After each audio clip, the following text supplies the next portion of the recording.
Yo, what's going on everyone? How you guys doing today? Welcome back to another video. In today's video, we're going to be taking a look at a weapon that's been very underrated this season. And that for some reason, I don't really see a lot of people talking about it, even though it's pretty freaking amazing. So it's this weapon right here, the MAAHES HC4. This is an all-in-one hand cannon that was introduced with the final shape. And the thing that makes it special is that it's a heavy burst hand cannon. And it's also a void hand cannon.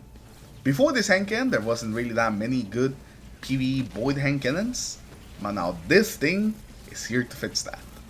So today we're talking about this weapon, how to get it, what makes it good, and also what are the best perks that you can get on this weapon, and the ones that you should be looking for if you're looking for a god roll.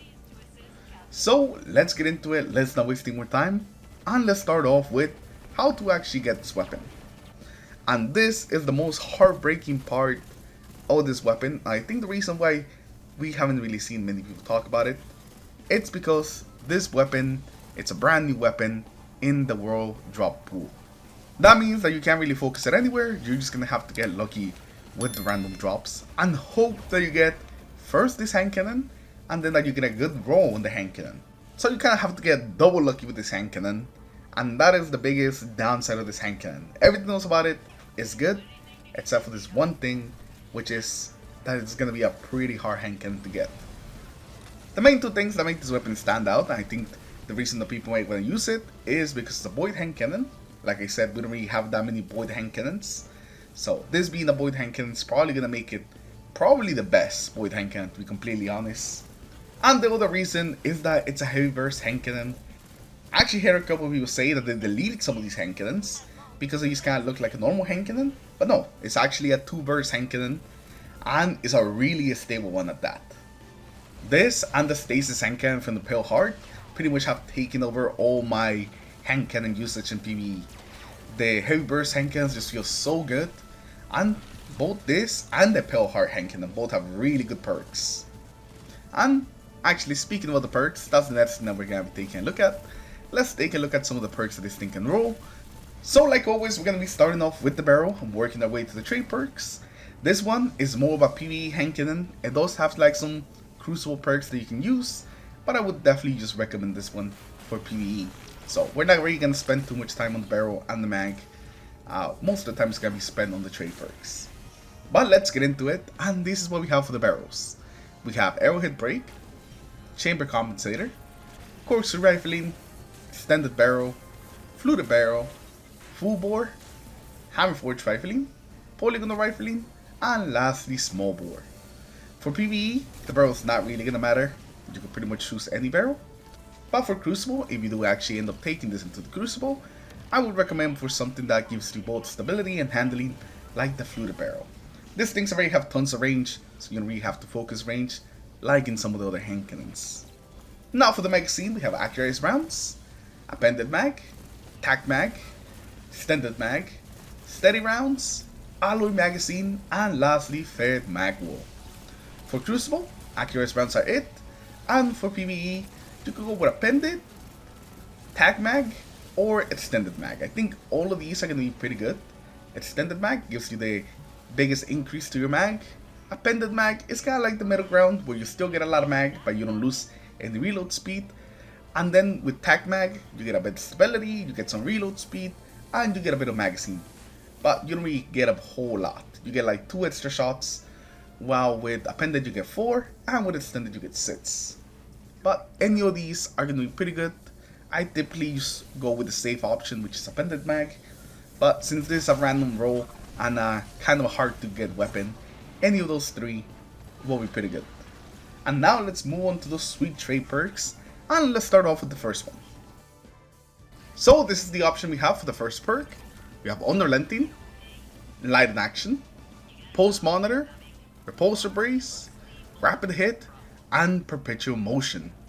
The main ones that I want to take a look at for PvE are Light in Action, Repulsor Brace, and Rapid Hit.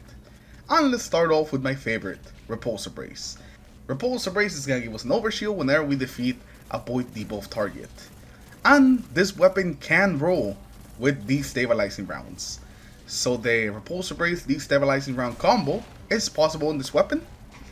Even if you don't get these stabilizing rounds on your other perk slot, you can still run this with your Void builds or your builds on Prismatic. It's really easy to get volatile rounds on your Prismatic class if you build into them. That's pretty much what I've been running with my hand cannon to give it constant volatile rounds, Prismatic, and it works pretty well. Next up, we have a light in action. Whenever we do some damage, we get some more handling and more reload speed. This weapon at base has some pretty bad handling, some pretty bad reload speed. The handling, it's whatever, you know, it's not that big of a deal in PvE, but the reload speed, now that's when it becomes a big deal. And it's the reason why I actually really like a light in action. With it, you're never gonna run into any problems with the reload speed. It's always gonna have just really quick reload as long as you're doing some damage. So in light in action, it's actually not a bad perk. A couple of my roles have had in light in action, and they do make the weapon feel really nice. The last perk on this column that I want to take a look at is Rapid Hit. Rapid Hit is going to give us some more stability and more reload speed whenever we hit a precision hit. In PvE, this thing is always going to be built up to either like 3, 4, maybe 5 stacks. So we're always going to have that extra stability, we're always going to have that extra reload. This perk is really similar to what Enlightened Action does, except that with Rapid Hit we get stability, and with Enlightened Action we get handling. But with both of them we're going to get reload speed, and that's really the main stat we're looking for. So I would definitely say that my top 2 perks for PvE will be Repulsor Brace, if you can get it, or Enlightened Action. I think those two are probably the best. I actually prefer Enlightened Action over Rapid Hit on this hand cannon, just because that handling is really nice. And for the Crucible, I would say Rapid Hit would probably be the best one. Rapid Hit or Perpetual Motion are probably the perks that you want to look for if you want to take this weapon into the Crucible. Now for the second perk, this is what we have. We have Disruption Break, Golden Tricorn, Swashbuckler, Dragonfly, Destabilizing Rounds, and Frenzy. So we actually have a ton of pretty solid PvE perks. But let's start off with Frenzy. Frenzy is going to be a pretty damn good perk for any situation. As long as you're in combat for 12 seconds, you're going to gain 15% extra damage, and you also get maxed out reload as well as maxed out handling, so the weapon's going to feel great. So if you actually go for Frenzy and Repulsor Brace would actually be a super amazing combo. Especially if you already ran a build that can easily get volatile rounds, this is going to be a fantastic combo. Frenzy plus Repulsor Brace. Now, if you want this weapon to just be self-sufficient, then Destabilizing Rounds is going to be amazing. The Destabilizing Rounds Repulsor Brace combo, whenever you get a kill, you're going to apply Volatile to the enemies around that enemy that you killed, and whenever you kill them, you're going to get an overshield. This is going to make it so you basically have constant overshields. So in PvE, you're always going to be walking around with constant overshields as long as you're killing some enemies. Overall, this probably is the best combo used for the weapon that can be used with anything. Next though, we have Dragonfly. This is going to give us a bit more AoE damage. It's going to work in a very similar way to Destabilizing Rounds, but by itself, just by killing that one enemy, I feel like it's a little better than Destabilizing. But overall, I would say Destabilizing wins out at the end if you're running with something like Repulsor. But both of them definitely are good perks, so if you get Destabilizing, if you get Dragonfly, they're both going to be really good for PvE.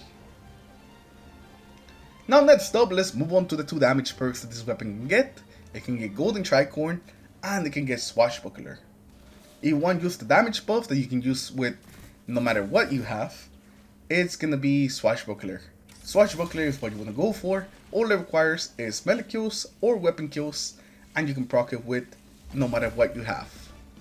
Now, if you have a grenade or a melee that matches this weapon's energy type, so a void grenade or a void melee, then you can go with Golden Tricorn. Golden Tricorn is only going to be 15% initially when you just get a weapon kill, but if you get a kill with your grenade or your melee that match the weapon, then it brings it up to a whopping 50% damage buff, one of the highest in the game, for 10 seconds. And you can keep up that 50% damage buff afterwards if you keep getting kills with abilities that match that weapon. So that's why I kind of wanted to mention both the damage perks. They're both pretty similar, but they're going to be useful to you in different situations. So this second column actually has some great PvE perks. All of these are going to be pretty solid, but I think the best ones are definitely going to be Destabilizing or Frenzy. Those are the ones that I think that you should look for if you're looking for the best version of this weapon. And if you're looking to take this into the Crucible, I definitely think that you should go for either Swashbuckler or Golden Tricorn to get a bit of extra damage after getting a kill. I think those are probably the best that you can get on this slot. But like I said at the beginning, this is definitely more a PvE perk, not too many great PP perks. So now there's two god rolls that I want to talk to you guys about. This would be my first one, Appended Mag with Repulsor Brace and Destabilizing Rounds, or Appended Mag with Repulsor Brace and Frenzy. This second one is definitely the I want everything roll, because if you pair this up with a good way to make volatile rounds, it's over. This weapon itself is going to have a damage boost, it's going to have maxed out handling, maxed out reload, you're going to be walking around with constant overshields, and you're going to have the extra AoE damage from volatile rounds. So I think this roll right here is like the ultimate version of this weapon. So those would be my god rolls. Let me know in the comments below what would be your god roll, and I want to know what you guys are looking for on this weapon. So I wasn't really expecting much, but this is probably one of the best hand cannons in the game for PvE now. It's kind of crazy that when you keeps dropping all these bangers in the world drop pool, when there's not really an easy way to farm them. But hey, if you got a good one, congratulations, you won at life, and if you don't, well, you know, maybe one day one of them would drop with a good roll. But yeah, this thing is fantastic, definitely keep it. I hope you haven't deleted any good ones, because that would really suck. But anyways, thank you all for stopping today. Hopefully you guys enjoyed the video. Leave a like if you did, dislike if you didn't, subscribe to the channel in case you guys haven't already. Leave me down in the comments below what do you guys think of the weapon, and I'll see you guys in the next video. Peace.